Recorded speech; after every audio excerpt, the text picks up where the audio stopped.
بسم اللہ الرحمن الرحیم۔ الدرس الرابع والاربعون، 44واں سبق، صحت البیئہ، ماحول کی صحت بخش ماحول۔ اہتم الاسلام، اسلام نے اہتمام کیا ہے بالنظافہ، صفائی کا، عظیماً بہت زیادہ۔ اسلام نے صفائی کا بہت اہتمام کیا ہے خلال العصور المختلفہ، مختلف زمانوں میں۔ وَإِذَا كَانَتْ أَوَّلُ سُورَةٍ، جبکہ پہلی سورت نزلت فی القرآن، جو قرآن میں نازل ہوئی، قد تحدثت عن العلم، اس نے علم کی اہمیت کو اجاگر کیا اللہ تعالیٰ کے قول اقرا کے ذریعے، پڑھو۔ فقط جات بعدها سورتن، اس کے بعد جو سورت آئی، امرت بالنظافہ، تو اس میں صفائی کا حکم ملا اللہ کے اس قول سے، وَثِيَابَكَ فَطَهِّرْ، اپنے کپڑوں کو پاک رکھو۔ ومن اہم انواع النظافہ، پاکیزگی کی اہم قسم، نظافت مصادر المیاہ، ان جگہوں کی صفائی ہے جہاں سے پانی نکلتا ہے، پانی کے مصدر کی جگہ، یہ سب میں اہم ہے صفائی کے لیے۔ کمیاہ الانہار، جیسے نہروں کا پانی، والآبار، اور کنوؤں کا پانی۔ فقط شدد الاسلام، اسلام نے سختی سے پابند کیا علی عدم تلویثها، کہ اس کو آلودہ نہ کیا جائے۔ اسلام نے سختی کے ساتھ حکم دیا کہ جہاں سے پانی نکلتا ہے، جو پانی کے مصادر ہیں، مراکز ہیں، ان کو خراب نہ کریں، جیسے نہر ہے، کنواں ہے، بالقاء القذارتی، اس میں گندگی ڈال کر، او النجاستی، یا نجاست ڈال کر ان کو گندا نہ کریں۔ ونہا عن التبرز او التبول فی الماء، اور منع کیا فارغ ہونے سے، پیخانہ کرنے سے، او التبول، یا پیشاب کرنے سے، فی الماء، پانی میں یہ ایسی حرکت کرنے سے منع کیا۔ فالماء الملوث، آلودہ پانی، ینقل الکولیرا، منتقل کرتا ہے کولیرا کو، والتیفود، ٹائیفائڈ کو، وشل الاطفال، بچوں کے پولیو کو۔ جی، ایسا پانی جو گندا ہو، آلودہ ہو، اس پانی سے یہ بیماریاں پھیلتی ہیں، پولیو، کولیرا، ٹائیفائڈ۔ وینقل دیدان البلہارسیہ، اور بلہارسیہ بیماری کے جراثیم اس کے ذریعے پھیل جاتے ہیں، عند التبول فیہ، جب پانی میں کوئی پیشاب کرتا ہے۔ وینقل انکلسٹوما، انکلسٹوما کی بیماری پھیلتی ہے عن طریق التبرز فی الطین قرب الشاطئ، اس مٹی میں پیخانہ کرنے سے جو پانی کے کنارے سے قریب ہو، وہاں نجاست چھوڑ جانے سے یہ بیماری پھیلتی ہے۔ وقد قال الرسول صلی اللہ علیہ وسلم، اللہ کے رسول صلی اللہ علیہ وسلم نے فرمایا، لا یبولن احدکم، کوئی ہرگز پیشاب نہ کرے، فی الماء الدائم، ایسے پانی میں جو ہمیشہ رکا ہوا رہتا ہے، ہمیشہ رکے ہوئے پانی میں کوئی ہرگز پیشاب نہ کرے۔ ثم یتوضأ فی، پھر اسی سے وضو کرے۔ والبلہارسیہ تصیب 80% من سکان القریٰ، کہتے ہیں کہ بلہارسیہ کی بیماری 80% ہوتی ہے گاؤں کے رہنے والوں میں، گاؤں والوں میں 80% بیماری بلہارسیہ کی ہوتی ہے۔ وہ سببها الرئیسی، اور اس کا بنیادی سبب التبول فی الماء، پانی میں پیشاب کرنا ہے، اس سبب سے وہاں یہ بیماری زیادہ ہوتی ہے۔ الحفید، پوتا پوچھتا ہے اپنے دادا سے، سبحان اللہ، نجد فی دیننا حلولا لاکبر المشاکل، ہم اپنے دین میں پاتے ہیں حل ہر بڑے سے بڑے مسئلے کا، ہر بڑے سے بڑے مسئلے کا حل ہم اپنے دین میں پاتے ہیں۔ التی نواجہھا، ان مشاکل اور پرابلمس کا جس سے ہم سامنا کرتے ہیں، فی عصرنا الحاضر، موجودہ دور میں، الا وہی حمایت البیئہ، وہ ہے ماحول کی حفاظت، من التلوث، آلودگی سے، یا جدی آج کا سب میں اہم مسئلہ ہے ماحول کی حفاظت آلودگی سے، اور اسلام نے اس میں ہمیں اس کا حل بھی بتا دیا ہے کہ آلودگی ہی نہ ہو۔ الجھت طبعاً آف کورس، یقیناً اسلام نے ہر چیز کا حل پیش کیا ہے۔ ولو اتبعنا دیننا، اگر ہم اتباع کریں اپنے مذہب کی، حق الاتباع، جیسا اتباع کا حق ہے اس طرح سے اگر ہم اپنے مذہب کی پیروی کریں، لوجدنا حلولا طبیعیا، تو ہم اس میں نیچرل سالوشن پائیں گے، فطری حل پائیں گے، طبعی حل پائیں گے، سلیمہ مشکلات، جو محفوظ ہوگا تمام مسائل سے، تمام پرابلم سے، تمام چیزوں سے محفوظ رہے گا۔ الصحیہ ایضاً، اور اس میں صحت بھی ہوگی، صحت بخش بھی ہوگا وہ حل۔ انظر الی تعالیم الاسلام، دیکھو اسلامی تعلیمات کو، التی تدعو الناس، کہ اسلام لوگوں کو بلاتا ہے الی نظافت المساکن، گھروں کے صفائی کی طرف۔ اسلام تاکید کرتا ہے لوگوں کو کہ وہ اپنے گھروں کو صاف ستھرا رکھیں، والشوارع، اور روڈوں کو، راستوں کو، وکل ارجاء المدینہ، اور شہر کے کونے کونے کی صفائی کا اسلام حکم دیتا ہے۔ وتمنعہم، اور منع کرتا ہے اپنے ماننے والوں کو، من القاء القذارہ، کچرا ڈالنے سے، اور جمعیہا، یا اس کو جمع کرنے سے، فی البیوت، راستے میں کچرا ڈالنے سے یا اس کو گھروں میں جمع کرنے سے اسلام منع کرتا ہے۔ اور ترکیہ فی الشوارع، راستے میں ڈال دیے۔ وتأمر المسلم، اور مسلمان کو اس بات کا حکم دیتا ہے، بأنہ اذا وجد شیئا من الاذی، کہ راستے میں اگر کوئی تکلیف دہ چیز نظر آ جائے، فعلیہ یزحہ، اس کے لیے ضروری ہے کہ اس کو ہٹا دے۔ راستے میں اگر کوئی تکلیف دہ چیز آ جائے تو اس کو ہٹا دینا، ہٹانے کا، دور کرنے کا مسلمان کو حکم ہے۔ وذالک، یہ اس لیے کہ لأن رسول صلی اللہ علیہ وسلم قال، اللہ کے رسول صلی اللہ علیہ وسلم نے فرمایا، الصدقۃ بضع وسبعون درجہ، صدقے کے 70 سے زیادہ درجے ہیں، صدقے کے۔ وادنیھا، اور سب میں کم درجہ، اماطۃ الاذی عن الطریق، راستے سے تکلیف دہ چیز کا ہٹا دینا، راستے سے تکلیف دہ چیز کا ہٹا دینا، یہ بہت بڑا صدقہ ہے۔ وتحرم التبول او التغوط فی الطریق او حتی البصق فیہ، اور آپ صلی اللہ علیہ وسلم نے منع کیا پیشاب کرنے سے، نجاست چھوڑ جانے سے، یہاں تک کہ تھوکنے سے بھی منع کیا اپنے راستے میں۔ وقد قال الرسول صلی اللہ علیہ وسلم، اللہ کے رسول فرمایا، ان اللہ طیب یحب الطیب، اللہ صاف ستھرا ہے، اللہ پاک ہے اور پاک چیزوں کو پسند کرتا ہے۔ نظیف یحب النظافہ، اللہ صاف ستھرا ہے اور صفائی کو پسند کرتا ہے۔ فنظفوا افنیتکم، اپنے صحنوں کو، آنگن کو صاف رکھو، ودورکم، اور اپنے گھروں کو صاف رکھو، کما قال، جیسا کہ آپ نے فرمایا، البصق علی الارض خطیئہ، زمین پر تھوکنا غلطی ہے، زمین پر تھوکنا غلطی ہے۔ وکفارتھا ردمھا، اور کفارہ اس کا یہ ہے کہ اس کو مٹی ڈال کر چھپا دو، اس کا ہی کفارہ ہے۔ وہ معروف، اور یہ بات جانی مانی ہے کہ ان البصق ینقل الکثیر من الامراض، انسان کا تھوک کئی بیماریوں کو لاتا ہے، انسان کا تھوک کئی بیماریوں کو لاتا ہے۔ وَأَخْطَرُهَا مرض السل، اور اس کا سب میں اس کے سب میں خطرناک بیماری ٹی بی ہے، کہ اس کی وجہ سے ٹی بی آتی ہے۔ الحفید، هل يهتم الاسلام بنظافت الطعام، یہاں سے اگلے پارٹ میں پڑھیں گے۔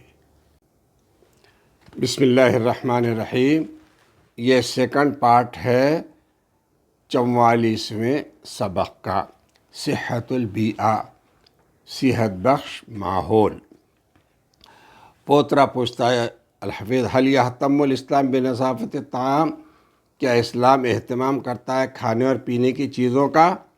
بنفس القدر الذی یہتم بہ الغرب، اسی انداز کا جس طرح مغرب میں اہتمام کیا جاتا ہے، یا جدید دادا جان جیسے مغربی یعنی یورپین امریکن وغیرہ اہتمام کرتے ہیں کھانے پینے کی صفائی کا، کیا اسلام بھی اس چیز کا اہتمام کرتا ہے؟ الجد ان الاسلام یہتم، اسلام اہتمام کرتا ہے بنظافت الطعام، کھانے کی صفائی کا، و شراب اور پینے کی، اکثر زیادہ مما یہتم بہ الغرب، جو مغرب اہتمام کرتا ہے اس سے زیادہ اسلام کرتا ہے۔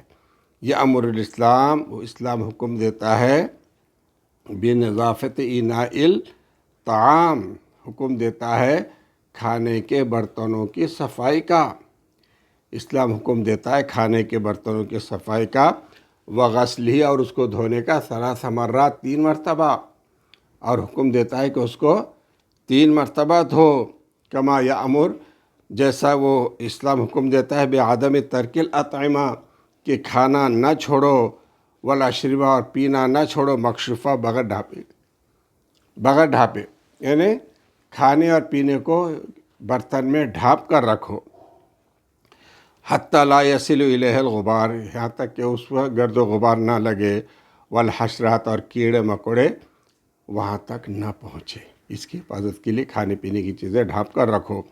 وقت قال رسول صلی اللہ علیہ وسلم، اور اللہ کے رسول نے یہ بھی فرمایا، اوکو قربکم، اپنے برتنوں کو ڈھانپ کر رکھو، وذکر اسم اللہ، اور اللہ کا نام اس پر لو۔ الحفیظ لقد تعلمت من خلال حدیثک، پوتا کہتا ہے کہ میں نے آپ کی گفتگو سے سیکھا ہے، یا جدی دادا جان، تعلیم الاسلام، اسلام کی تعلیمات، الخاصہ بنظافت البیئہ، جو خاص ہیں ماحول کی نظافت سے۔ میں نے آپ کی گفتگو سے بہت کچھ سیکھا ماحول کی نظافت کے بارے میں، جو اسلامی تعلیمات میں ہمیں ملتا ہے۔ التی یعیش فی الانسان، وہ ماحول جس میں انسان رہتا بستا ہے، وہ نظافت الطعام، اسی طرح اسلام تاکید کرتا ہے کھانے کی صفائی کی، یاکلوا ویشربوا، جس کو کھاتا اور پیتا ہے، الذی والآن ارید، اور میں چاہتا ہوں آپ کے عارف تعلیم الاسلام، اسلام کی تعلیمات کو جانوں، بخصوص نظافت الانسان، خود انسان کی صفائی کے بارے میں اسلام کیا کہتا ہے، میں وہ معلوم کرنا چاہتا ہوں، انسان کی ذات کی صفائی کے بارے میں۔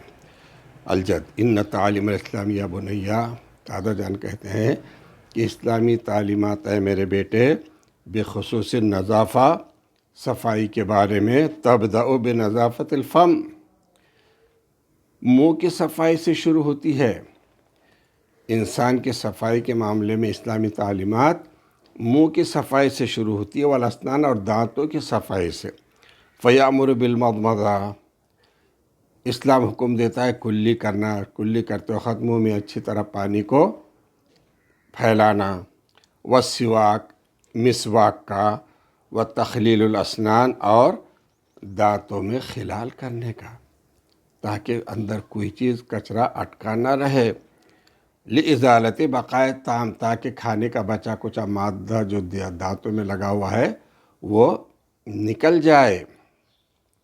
وفی السواک، اسی طرح حکم ہے اسلام کا مسواک کے بارے میں، یقول الرسول صلی اللہ علیہ وسلم، اللہ کے رسول فرماتے ہیں، السواک مطہرۃ، مسواک پاک کرنے والی ہے، للفم، منہ کو، ومرضات للرب، اور راضی کرنے والی ہے رب کو۔ مسواک سے منہ کی صفائی ہوتی ہے اور اللہ کی خوشنودی حاصل ہوتی ہے۔ وکذالک یہتم بنظافت الانف، اسی طرح اسلام اہتمام کرتا ہے ناک کی صفائی کا، والعین، آنکھوں کی صفائی کا، والشعر، بالوں کی صفائی کا، والملابس، اور کپڑوں کی صفائی کا، ان سب چیزوں کا اہتمام ہے اسلام میں۔ یقول اللہ تعالیٰ، اللہ تعالیٰ فرماتے ہیں، یا بنی آدم، اے آدم کی اولاد، خذوا زینتکم عند کل مسجد، ہر نماز کے وقت زینت اختیار کرو، جب نماز پڑھو زینت اختیار کرو، انہیں اچھا لباس پہنو، اچھی طرح صفائی کرو۔ الحفیظ پوتا، یتبین من حدیثک، یا جدی دادا جان، آپ کی گفتگو سے یہ پتہ چلتا ہے کہ ان الاسلام یہتم بالنظافہ، اسلام نظافت کا، صفائی کا اہتمام بالغاً بہت زیادہ اہتمام کرتا ہے۔ اسلام میں صفائی کا بڑا اہتمام ہے۔ الجد نام یا بنی بنیا، ہاں اے میرے بیٹے، ان الاسلام لا یہتم بالنظافت فحسب، اسلام صرف صفائی کا ہی اہتمام نہیں کرتا، وانما یجعلها جزءا من العبادہ، بلکہ صفائی کو عبادت کا جز قرار دیتا ہے۔ اسلام صفائی کا صرف اہتمام ہی نہیں کرتا بلکہ صفائی کو عبادت کا ایک حصہ قرار دیتا ہے۔ صفائی عبادت کا ایک حصہ ہے، بل من اصول الدین نفسہ، بلکہ دین کے اصولوں میں سے یہ بھی ایک اصول صفائی۔ الا ترى، کیا تم نہیں دیکھتے، ان الدخول فی الاسلام، کہ اسلام میں داخل ہونے کے لیے یستلزم الطہارہ، اسلام میں داخل ہونے کے لیے طہارت اور پاکی ضروری ہے، والاستحمام قبل النطق بالشہادتین، اور کلمہ شہادت پڑھنے سے پہلے نہانا ضروری ہے۔ کوئی نو مسلم جب کلمہ پڑھ کے اسلام میں داخل ہونا چاہتا ہے تو پہلے اس کو نہانا پڑتا ہے، پاکی حاصل کرنی پڑتی ہے۔ وَهَلْ تَصِحُّ الصَّلَاةُ، کیا نماز صحیح ہوتی الا بالوضو، نماز صحیح نہیں ہوتی مگر وضو سے اور تیمم سے، مطلب نماز وضو سے ہی پوری ہوتی ہے، پاکی سے ہی پوری ہوتی ہے، تیمم سے پوری ہوتی ہے۔ وَلِكَيْ يَهْتَمُ النَّاسُ بِالنَّظَافَةِ، لوگ اہتمام کے عادی ہو جائیں صفائی کے، عبر الاسلام بکلمۃ الطہارہ، لوگوں کو صفائی کا عادی بنانے کے لیے اسلام نے صفائی کو طہارت کا لفظ دیا ہے، پاکی۔ اسلام نے صفائی کو پاکی قرار دیا ہے۔ وعبر عن القذارہ، اور گندگی کو کلمۃ النجاسہ، نجاست کہا ہے، غلاظت، گندگی کو نجاست کہا ہے اسلام نے، اور صفائی کو پاکی کہا ہے، طہارت کہا ہے۔ الحفیظ، فلماذا یہتم الناس الاسلام بعدم الاہتمام بالنظافہ، فلماذا یتہم الناس الاسلام، لوگ اسلام پر یہ کیوں تہمت لگاتے ہیں کہ اس کے پاس صفائی کا اہتمام نہیں ہے؟ لوگ کیوں تہمت لگاتے ہیں اسلام پر کہ اسلام میں صفائی کا اہتمام نہیں ہے؟ عندما تزخر تعلیمہ بمثل ھذا الاہتمام، جبکہ اسلامی تعلیمات اس طرح کے اہتمام سے بھری ہوئی ہیں، اسلامی تعلیمات صفائی کے حکم سے بھری ہوئی ہیں، پھر لوگ کیوں کہتے ہیں کہ اسلام میں صفائی نہیں ہے؟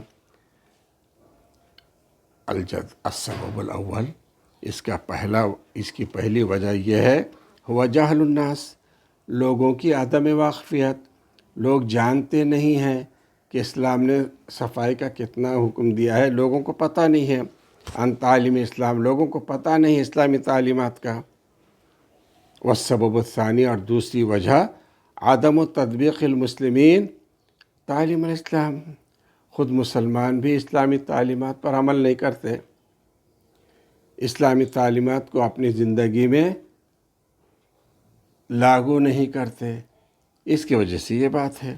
فی حیاتہم بالدقہ، انتہائی باریک بینی کے ساتھ، اہتمام کے ساتھ اسلامی تعلیم کو اپنی زندگی میں لاگو نہیں کرتے، اس کی وجہ سے یہ باتیں آ رہی ہے سامنے۔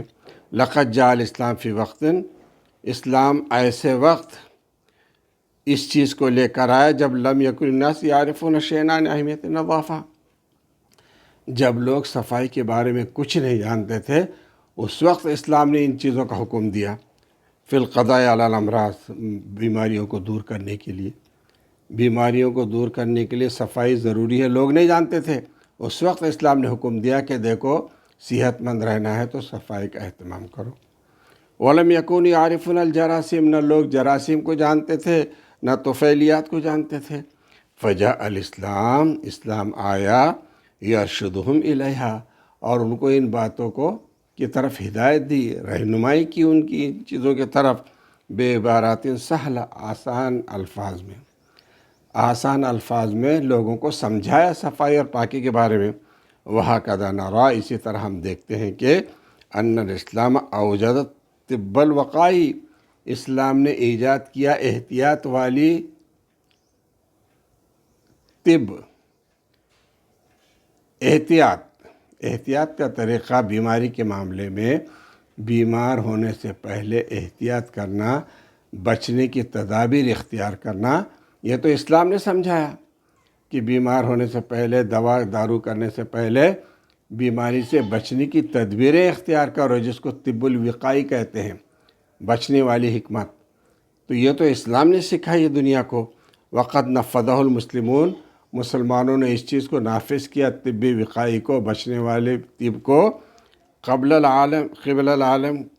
العالم کلی ب14 قرن، 1400 سال پہلے، 1400 سال پہلے مسلمانوں نے یہ بات پھیلائی، اس بات کو لاگو کیا، اس بات کا اہتمام کیا کہ بیماری دوا کے ذریعے بیماری دور کرنے سے بہتر یہ ہے کہ بیماری سے بچا جائے، جس کو طب الوقائی کہتے ہیں۔ یہ اسلام کا خاص حصہ ہے۔